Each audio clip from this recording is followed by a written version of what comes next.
Madamo na nga beses nga ako ang nabigo sa imo pagpalaga, ini pa ang natabo. Nga ako masakitan sa ginbuhat mo sa akon. Pilit di na kaya pero di kaya nun ang sakit ko nga naagom. Tama ka sakit kung hindi ka na sa akon. Di ko pag ipilit akon nga kaugalingon nga ikaw pa ang ginpilit. Sakit lang ang ginpabatsag mo sa akon nga kabuhi. Sang ikaw nagpalayo, hindi ko pa mabaton. Basta ka lang nagdula sa pagbaya mo sa akon. Pilit ko ikaw kalimtan pero ikaw man Japon. Paano ko maibsan ang sakit sang tagdipusuon? Wala naging pag-asa nga magbalik ka pa sa akon nga kabuhi na wala naging pag-asa. Imbis na kalimtan ka kag hindi na pagbalikan kay ang akon lang madatan puro lang kasakitan.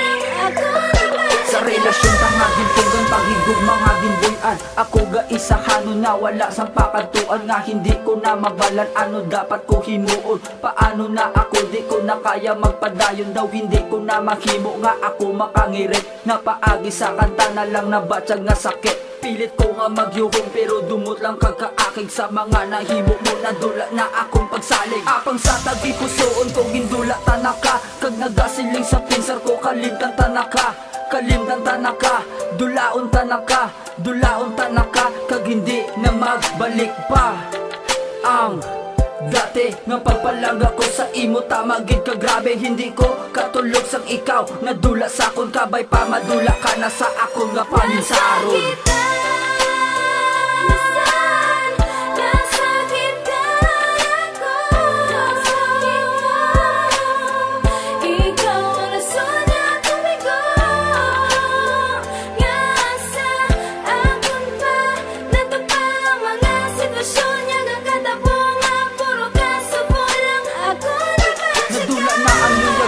Nabatsagan sa imo, wala na may nabilin nga pagpalaga pa sa imo. Tungod ako na nabaton nga wala ka na sa akon. Kag na-realize ko na nga dapat na ako magpadayod. Nga akon ka panason sa akon nga paminsaron. Kag di pagpanundong mo mga sakit ko nga nabaton. Nga inagyan ko sa imo, ako na hinulsulan. Nga di na matabo liwat nga ako pa masakitan. Sa sobrang nga halos kinkaguba sa akon ka o galingon. Nga bisan ano himuon ko ako na lang pilito. Nga magbangon kag batunon nga hindi ka para sa akon. Kag dulaon tanaka diri sa akong tagipusuon. Kag wala na sang rason nga magbalik ka pa sa akon. Kay puro lang pasakit ang ginhatag mo sa akon. Kag hindi ka na mag-asa nga ako pa masakitan. Tungod wala lako sang luyag simo nga nabatsagan.